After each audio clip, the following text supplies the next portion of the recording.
like to move to PelAir, if that's possible, the PelAir report. It came out, I think it was in November, quite a voluminous report. In reading that report, and obviously this is a second attempt at that report, there were some things that struck me. And look, I've got a PPL licence, but I won't call myself an expert. A lot of the report focused on fuel management. Now, it's my understanding that the pilot in command, when he left the east coast of Australia to fly to Samoa, to Apia, he had enough fuel on board to divert should Norfolk if Norfolk weather had closed in.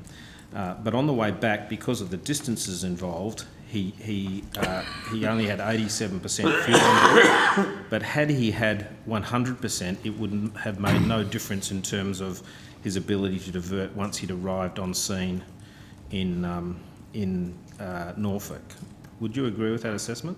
So, Senator, I wouldn't mind making a few overarching statements about the report if I can, and then I might hand to Mr Hornby, who has much greater detailed knowledge of the report. But the report was released on the 23rd of November 2017. It's the largest and most thorough report ever undertaken by the ATSB, in excess of 500 pages, and we're very cognisant of the fact of the history. Obviously, the first time round led to a Senate inquiry, which led to the David Forsyth Regulatory and Safety Review of ATSB and CASA. It led to a review of the ATSB's methodologies by the Transport Safety Board of Canada, a reopened investigation, obviously, where we went back to Norfolk Island and recovered the cockpit voice recorder and flight data recorder, and at the cost of some $500,000 to $600,000. And then, of course, the reopened report includes additional 30 interviews, etc., second time round. So, like all of the investigations, the findings in the report are not meant to apportion blame or liability to anybody or any particular organisation or individual. The captain's individual actions with respect to flight planning and fuel management included in the report as some of the contributing factors. The actions of the captain and other parties are explained in an organisational context, examining the risk controls of the operator and the regulatory framework. So we went to great pains to have a look at the whole chain of events, from regulatory oversight to the ownership of the company and the processes and procedures in the company, and then, of course, to the individual factors. So we think it's a thorough report. Just in terms of the detail, I don't think anybody at this table or at the back has been involved in the investigation team. The investigator in charge is based in Brisbane, and I'll refer to Mr Hornby in terms of specifics of any of your questions.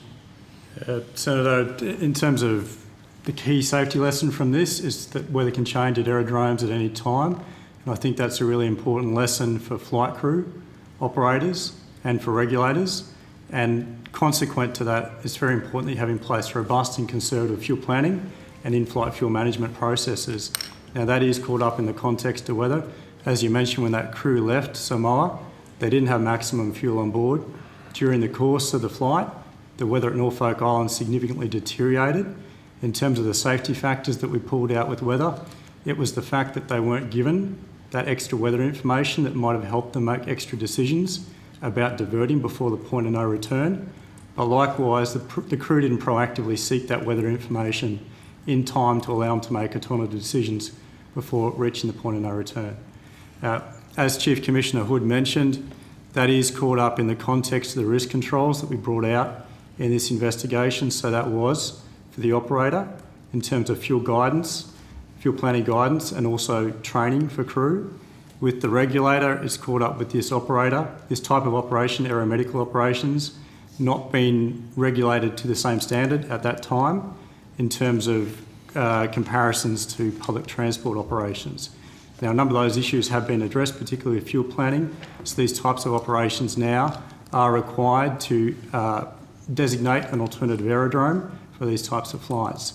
So there has been quite a bit of safety action taken from this investigation, Senator. Sure, and look, where I'm going with this, just to be completely transparent with you, I understand that there's been a whole range of different changes that have resulted from this report. However, weather didn't seem to get a lot of focus in the report, and yet we've seen situations in 2013 where we had a Virgin aircraft and a Qantas aircraft land at Mildura with basically no opportunity for go-round because they'd run out of fuel. We've got a situation in Lord Howe where we've got someone on the ground that wants to or is able to provide weather information to inbound aircraft, but is prohibited because CASA wants them to do a $20,000 training course, and this is just someone who's a volunteer. Where I'm going to with this is that, and we have talked with the committee on this, is that weather didn't seem to feature prominently in the report. In fact, it's my understanding that in the draft report that came out, the title of this report talks about fuel management and weather, but in the first report, weather wasn't mentioned in the title.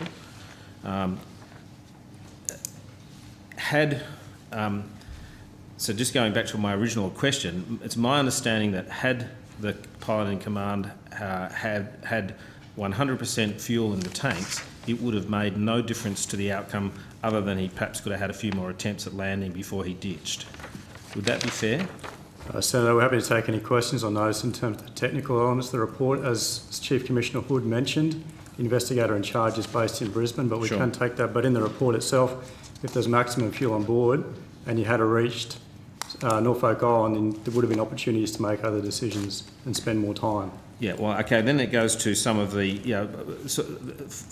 flowing to the question of whether, had better forecasting models been available by the Bureau of Meteorology, perhaps, in that instance, we wouldn't have had the same incident because the pilot simply wouldn't have taken off or taken a different route. The report does address the Bureau of Meteorology and forecasting at Norfolk Island and mentions that it is difficult, and in this situation a number of events happened to the weather that were difficult to predict. Sure, I'm just running through a few scenarios in relation to weather that so ATC passed on several amended weather reports so the ground were aware of weather changes that weren't passed on, and had they been passed on, the pilot in command could have been presented with options much earlier to divert and could have avoided the incident. And Senator, the report does pick up on all those things as contributing factors. So there are quite a number of weather-related contributing factors, including the fact that there was an 8:30 special weather report that showed that the weather at Norfolk Island was deteriorating to below the landing minima. Now, that wasn't provided to the crew. That's in the context of a changeover of operations from NADI over to New Zealand Air Services. So we weren't able to determine the exact reasons why that weather information wasn't provided to the crew, but we did acknowledge that if it was provided at that point, the crew may have been able to make some other decisions because they still had enough time before the point of no return to decide on another aerodrome. Okay, so in that particular situation, and obviously we'd all love a BOM to have a better model that would give more accurate information or perhaps more sensors. However, in the situation where advice was available but not provided, and I understand in my reading of the report that no one breached any of the regulations. It wasn't a mandatory requirement to pass the information on, but just as perhaps the pilot in command could have contacted a home base if they'd had perhaps a full-time person on the ground looking at this, or perhaps another method. Just as that could have happened from the operator and the pilot's perspective, we could have had a situation where air traffic control could have advised the pilot in command earlier. Yet there doesn't seem to have been any recommendations made to perhaps suggest that we ought to be moving in that direction. Senator, that's in the context of whether or not there was a systemic issue. We didn't have enough evidence to suggest that there was a systemic issue, that this would happen in other circumstances for NADI International Flight Information Services or for New Zealand Air Traffic Services. So certainly it was a contributing factor in this accident, but in terms of a wider problem, we didn't have evidence to say that. Okay, but surely you can, if we're looking at a number of incidents now that are dealing with weather-related concerns, surely that's something you might turn your mind to in the context of that. So I might just say, so just in terms of the PelAir accident report, Senator, we devoted 2 full appendixes, H and J, to remote island weather and to Norfolk Island weather. I think out of the 500-page odd report, it's about 10%, about 50 pages devoted specifically to weather. So we certainly did have a pretty good look in the report at the weather factors. I think the other thing, point you make about general Australian weather, we do have a pretty good look at what we're seeing in Australia in relation to weather events, and in most years we have about 12 to 15 reports of unforecast weather where aircraft have been faced with decision making in relation to diversion because of unforecast weather. That reduced in 2017, we had 8 of those. So we are actually looking very carefully. We don't think there's a systemic issue in Australia in relation to weather events currently, but it is certainly under watch. There was a recommendation made, I believe, in 2001 in an ATSB report that weather forecasting be improved at Norfolk. My understanding that wasn't actioned, and there's still no action in relation to that. Senator, the report did cover some safety action at Norfolk Island that the BOM did take, I understand, after the Senate inquiry in 2012, I think it was, regarding this investigation. The BOM did take some safety action to put in place new infrastructure there, so there was some safety action taken. Okay. Could you, perhaps on notice, provide me with that, or does that? It's in the report, Senator. The safety action is towards the... we're certainly happy to provide that on notice. Yeah, okay, thank you. Okay, so once again, when the draft report had come out, it seemed to me there was, my understanding was the report didn't have as much focus on weather. Would that be a fair assessment? Senator, as I said, I think at least 50 pages, 10% of the report is devoted to weather with 2 specific appendices. So I don't think that that's the case. Okay. Will you be presenting this this particular report at the International Air Safety Investigators Forum conference this year? Not to my understanding. So normally you present significant reports to those to that conference. My understanding is the ATSB turns up and will often make presentations there. I'm looking at my budget currently, Senator, in terms of whether we can send somebody to the ISASI conference, but from time to time the ATSB presents detailed reports, so not to my knowledge that we're preparing to present this one. Okay, thank you very much. Thank you.